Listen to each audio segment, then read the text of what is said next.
ఏంటో తెలుసా ఆయన కళ?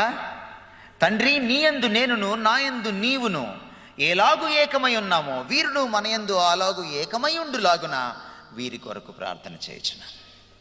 తండ్రి, కుమారు, పరిశుద్ధాత్మలు ఎలా ఉన్నారో అలా భూమి మీద అలా ఉండాలట. ఎందుకు అలా ఉండాలట? కిందకొచ్చి అంటాడు, అప్పుడు నీవు నన్ను పంపితివని లోకము నమ్మునట్లు అంటాడనమాట. యేసుప్రభుని లోకం ఎప్పుడు నమ్ముద్దండి? యేసుప్రభుని లోకము జగద్రక్షకుడని ఎప్పుడు నమ్ముతుంది?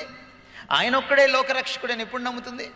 మీరు బోర పట్టుకొని బయటికి వెళ్ళి వీధి సువార్త, ఆయనే లోకరక్షకుడు, మీరంతా పాపులు అంటే ప్రజలు నమ్మరు. ఆ సువార్త చాలా సులభం. ఎందుకు మారరో తెలుసా? ఇదిగో ఇది కారణం.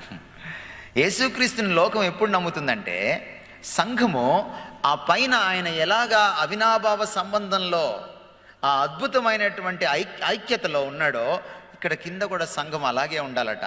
ఆయన సంబంధంలో ఎటువంటి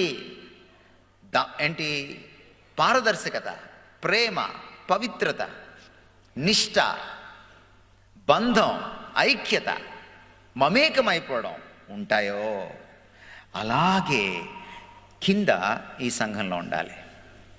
అప్పుడట యేసుక్రీస్తు గురించి మీరు చెప్పండి లోకంలోకి వెళ్ళి, వాళ్ళు ఆయనే అని నమ్ముతారట.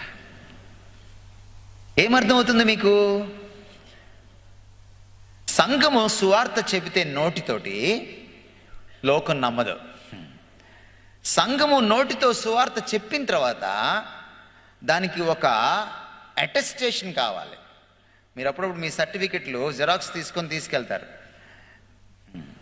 రకరకాల పరీక్షలకి, ఉద్యోగాలకి మీరు అప్లై చేస్తారు. మీ సర్టిఫికెట్లు నమ్మాలంటే వాళ్ళు ఎట్లా నమ్ముతారు? జెరాక్స్ అక్కడ ఒక గ్రీన్ ఇంక్తో సైన్ చేయాలి. మీరు చేస్తే కుదరదు, గెజిటెడ్ ఆఫీసర్ చేయాలి. దాన్ని అటెస్టేషన్ అంటారు. What is the attestation? If the church reflects God as He is on the face of earth, then the gospel proclaimed by the church will be believed by the world. సంఘము సువార్త ప్రకటించేటప్పుడు ఆ సువార్తను లోకం నమ్మాలంటే, ఆ సువార్తలోని అసలు శిశులు వ్యక్తి కేంద్ర బిందువు అయిన యేసుక్రీస్తుని నమ్మాలంటే సంఘము యేసుక్రీస్తుని యథాతథంగా చూపించాలి. అద్దంలాగా, దుమ్ము లేని అద్దంలాగా, ఆవిరి పట్టని అద్దంలాగా, హెచ్చు తగ్గులు లేని, ఉబ్బెత్తుగా లేనటువంటి అద్దంలాగా చూపించాలి.